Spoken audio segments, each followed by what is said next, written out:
Another native New Yorker and a former Tony winner, Charles Nelson Reilly, has graciously consented to come back to Broadway tonight and take us on a small trip down a very personal memory lane.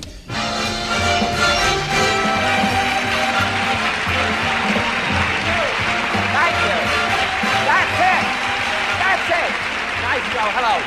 That's it. My first Bye-Bye Verdi, the show that started my Tony Award-winning career. It's true, thank you.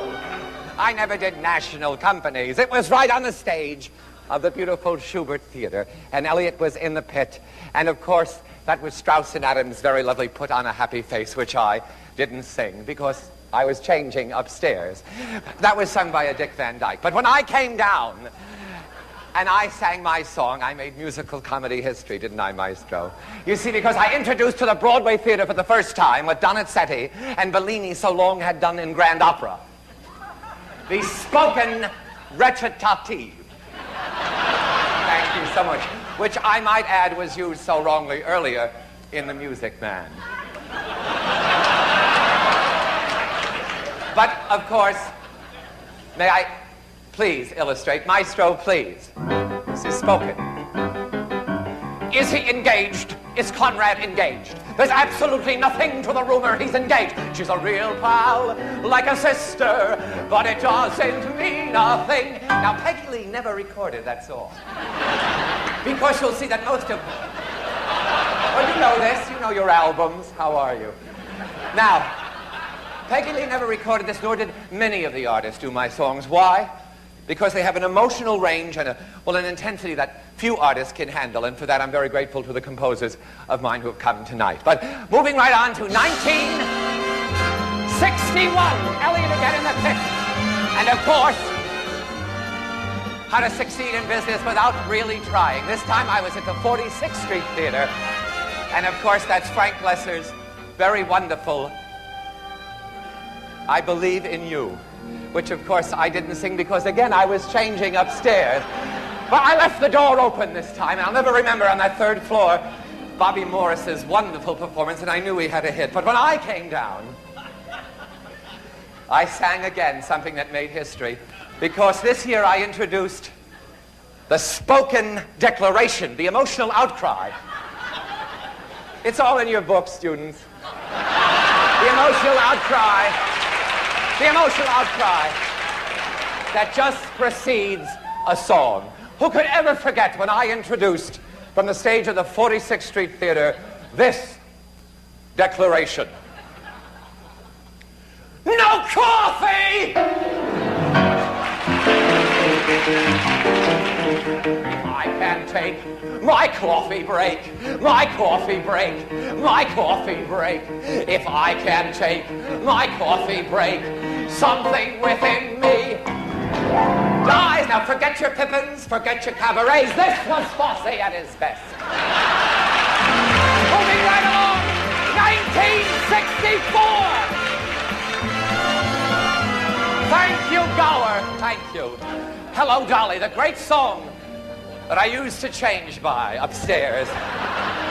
It's true, was sung by lovely Miss Carol Channing. I'll never forget that opening night. Again, history was made. I remember in rehearsal around the corner, were you there? Hello. I said to Gower, who wants to come down a staircase anyway? Well, it's true. Would you? First of all, my eyes are bad. But more importantly, I much rather change. You see, because then when I came down, I could come out from under the table in the hat shop and introduce Jerry Herman's immortal, perennial triumph, Motherhood March. I stand for motherhood, America, and a hot lunch for orphans. Take off your hat, sir. Betsy Ross's flag is passing due.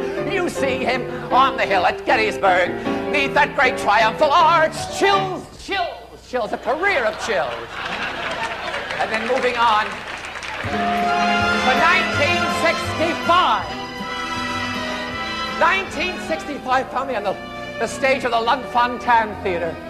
And this time I played opposite the four-time Tony Award winner, Miss Julie Harris. And you know she was good in this. I'll never forget it. The Great Skyscraper. And you wonder, I suppose, what that is. I only miss it when I think of her Tony Bennett's great hit, which was sung by the man that does the game shows, Peter something Marshall. That's right. But you see, while I changed. And I'll never forget that day in the green room, and Jimmy Van Heusen and Sammy Kahn, may I have the house lights? Is Sammy here? Jimmy Van Heusen and Sammy Kahn came to me, and I suppose you're wondering what they asked me to do. You're right. The 11 o'clock number. The blockbuster that ties everything up in a red ribbon and sends the audience home humming. I was to do the song. I couldn't believe it. Sammy Kahn. Hey, are you here in row Q, please? Sammy, this man that gave the world some of his greatest songs. It's magic, time after time. 3 coins in the fountain. Call me irresponsible. Wrote for me.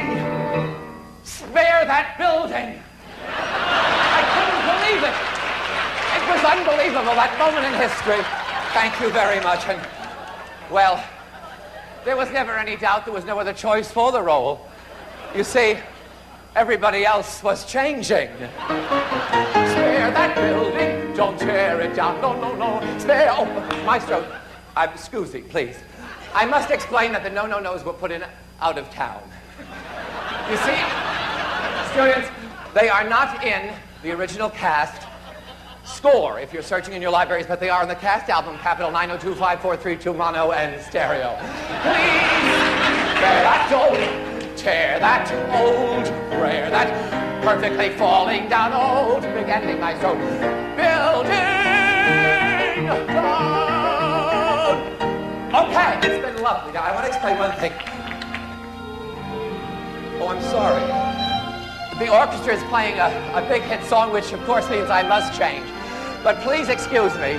I'll be back in a sketch later. I have to change. It only takes a moment. That's one of mine. Isn't it funny? On a night like this, you're liable to forget so many of your hits. Well, you know what I'll do? I'll just change right here. If you'll excuse me. It's been lovely. Thank you, Maestro. I held her for an instant, but my arms felt sure and strong. It's a good scene. I only, for a moment, to be loved a whole life long, to be loved a whole life. Eat your heart out, Ethel Merman.